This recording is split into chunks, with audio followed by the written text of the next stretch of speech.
Jumpa lagi bareng saya Saiful Bari, ya, penjaga pintu di Full Caf Grand Depositi, dan alhamdulillah tercatat juga sebagai Q Arabica Grader. Oke teman-teman, sore hari ini ya saya akan kembali berbagi resep. Ya, resep yang akan saya sharing adalah bagaimana cara membuat kopi tubruk yang kreatif. Teman-teman sudah pasti tahu apa itu kopi tubruk, ya, kopi khas Indonesia yang orang juga mengenalnya sebagai kopi selam, ya. Bahkan juga ada yang menyebutnya sebagai Indonesiano. Jadi kalau ada Americano, ini Indonesiano. Nah, saya lebih suka menyebutnya kopi tubruk sebagai kopi tubruk, ya. Oke. Jadi pada sore hari ini saya akan membuat kopi tubruk yang sudah diimprovisasi. Biasanya kan kopi tubruk itu lumayan ya, tingkat kekuatan kopinya strong ya. Nah, sore hari ini saya akan berbagi resep yang biasa saya lakukan ya sehari-hari. Saya akan gunakan kopi dari Frinsa ya, prosesnya adalah natural, varietasnya adalah Sigaraguta. Oke.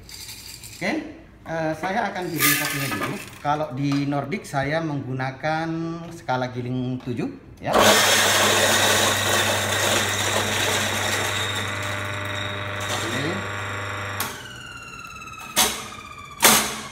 Jadi nanti teman-teman bisa melihat tingkat ini ya. Skalanya kira-kira seperti ini. Kamu lihat ya. Kira-kira seperti ini. Oke. Kita akan timbang dulu kopinya. Oke, kita akan gunakan 12 gram ya, dengan rasio 1:14 ya. Jadi kurang lebih air yang akan digunakan nanti adalah sekitar 168 ya. Biasanya kalau di kampung saya orang membuat kopi tubruk itu dengan rasio 1:10, 1:12 ya, karena mereka ingin hasilnya cukup strong. Nah, sore hari ini kita akan gunakan 12 gram kopi ya, 12 gram kopi. Ini 11,9 kurang sedikit saja ya. Dengan air nanti sekitar 168. Jadi rasionya 1:14 ya. Ini 12 gram ya, kita akan pair. Oke. Nah, untuk suhu bisa dilihat saya menggunakan suhu sekitar 91 derajat Celcius ya. Dan saya akan membaginya menjadi 2 kali tuangan. Nah, ada teman-teman ketika membuat kopi tubruk itu hanya sekali tuangan ya. Misalnya pakai kopi sekian dengan air sekian langsung dituang sekaligus ya. Tapi sore hari ini kita akan membaginya menjadi 2 kali tuangan ya. Oke. Tuangan yang pertama, oke, kita akan mulai. Saya selalu menyarankan start point itu di tengah. Ya, oke.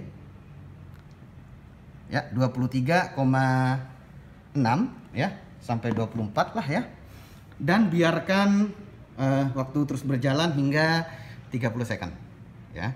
Ini yang dikenal dengan fase wetting ya. Kalau teman-teman di tubruk tidak melakukan itu ya silahkan, tapi untuk yang sore hari ini kita praktekkan, kita bagi menjadi 2 interval ya. Sekarang kita akan tuang lagi sisanya ya, sampai kurang lebih 168. Oke. Saya selalu menyarankan mulai dari tengah, tuang dengan gerakan memutar menyerupai obat nyamuk bakar baygon, sirkular ya. Oke, 168 ya. Oke, sedikit lagi. Oke, 168 ya, pas ya. Dan ini kita biarkan hingga 3 sampai 5 menit. Misalnya kita pilih waktu di 4 menit ya. Kita tinggal tunggu saja sampai ini selesai ya. Sampai sekitar 4 menit. 4 menit kita bisa sajikan kepada customer kita. Kalau untuk dinikmati rata-rata ya 4 menit itu masih cukup panas ya. Rata-rata teman-teman memulai di 8 ya. Bahkan ada yang lebih dari itu. Tapi saran saya jangan lebih dari 15 menit ya. Seperti itu ya. Oke, waktu terus berjalan, nanti kita akan ukur ya, kita akan ukur dengan refraktometer kira-kira hasilnya untuk TDS-nya berapa. Apakah ini cukup strong atau tidak ya. Seperti itu. Teman-teman nanti bisa bermain-main logika seduhnya ya. Tidak harus persis sama dengan yang saya praktekkan ini gitu ya. Misalnya begini, teman-teman grand size-nya dihalusin ya, untuk membuat hasilnya contohnya lebih terekstrak dan bahkan lebih strong misalnya ya, itu boleh-boleh saja. Atau rasionya ya dikecilin lagi, misalnya 1:12, 1:10 dan seterusnya. Tapi ingat, ketika kita bermain-main atau berimprovisasi, pastikan kita tahu kopi yang kita seduh itu adalah kopi apa, dari mana. Misalnya kopi ini adalah dari Jawa ya, Java Frinsa. Nah, prosesnya apa? Natural. Varietasnya apa? Ini Sigararutan. Dan bahkan ketahui juga kira-kira roasting profilnya seperti apa. Dan, nah ini nggak kalah penting juga, sebisa mungkin teman-teman harus tahu kopi ini disangrainya kapan, sehingga kita bisa menentukan apakah kopi ini fresh atau older. Karena nantinya ya itu akan sangat berpengaruh terhadap pilihan ekstraksinya. Seperti itu ya. Oke, waktu sudah menunjukkan 3 menit lebih ya, berjalan. Nanti 4 menit kita akan coba ukur ya, tapi masih terlalu panas untuk dinikmati. Nah, tujuan dari seduhan sore hari ini sebenarnya adalah bukan hanya strongnya yang dikejar, tetapi juga atribut-atribut yang lainnya ya, flavornya, acidity-nya, bodinya, termasuk balance-nya ya, seperti itu. Oke, kita turunkan dulu ya, sambil waktu berjalan kita hidupkan, kira-kira ini menghasilkan berapa untuk TDS-nya, agar teman-teman tidak penasaran apakah resep yang tadi itu cukup strong atau sebaliknya.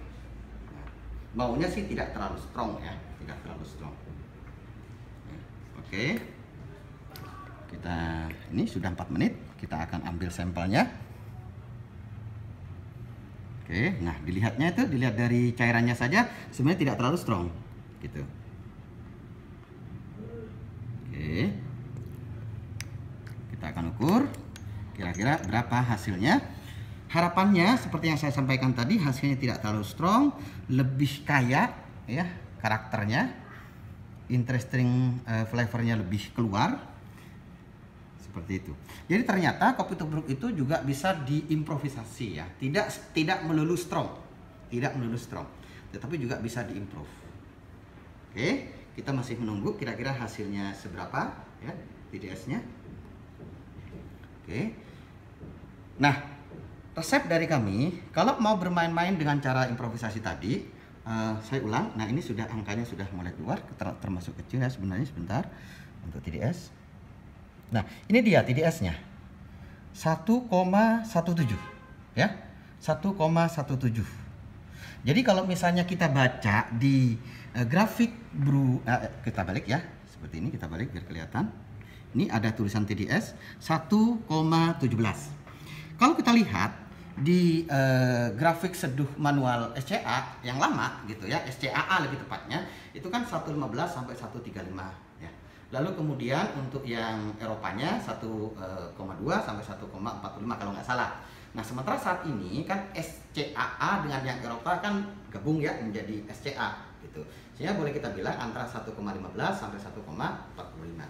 Ini 1,17. Nah, saya dengar grafik itu juga sedang digodok lagi ya, untuk kota idealnya akan segera dihilangkan sehingga lebih leluasa, lebih lebar lagi gitu ya. Karena mungkin saja yang disebut dengan ideal oleh satu orang dan orang lain bisa berbeda. Tapi untuk yang kopi ini sudah kita ukur, TDS-nya ternyata hanya 1,17. Jadi tidak terlalu strong sebagaimana kopi tubruk yang lainnya. Karena memang maunya tadi seperti itu ya. Oke. Kita akan coba ya. Nah, ini berbeda ya dengan cupping. Kalau cupping ada protokolnya ya. Termasuk menggunakan kopi berapa, air berapa. paling umum adalah misalnya kopinya menggunakan 8,25 dengan air 150. Kurang lebih kalau cupping 1:18,18. Dan bahkan kalau cupping diatur semuanya. Mulai dari sendoknya, gelasnya, vessel, mulai dari tablenya, ruangannya gitu ya. Semuanya lebih ketat ya aturannya untuk cupping. Kalau untuk tubruk saya kira tidak salah kalau kita improvisasi. Tapi kalau cupping tolong jangan diimprovisasi. Misalnya pakai rasio cupping 1:12, jangan. Itu sudah ada ketentuannya ya. Nanti di lain waktu kita akan coba ngobrolin soal itu. Khusus sore ini kita bicara soal kopi tubruk ya, kopi tubruk. Untuk cupping nanti kita buatkan sesinya, gitu ya. Jadi kalau cupping lebih ketat lagi ya aturannya, dan itu harus diikutin. Nah, berbeda dengan kondisi sekarang COVID ya, ada penyesuaian-penyesuaian kalau di cupping ya. Seperti itu.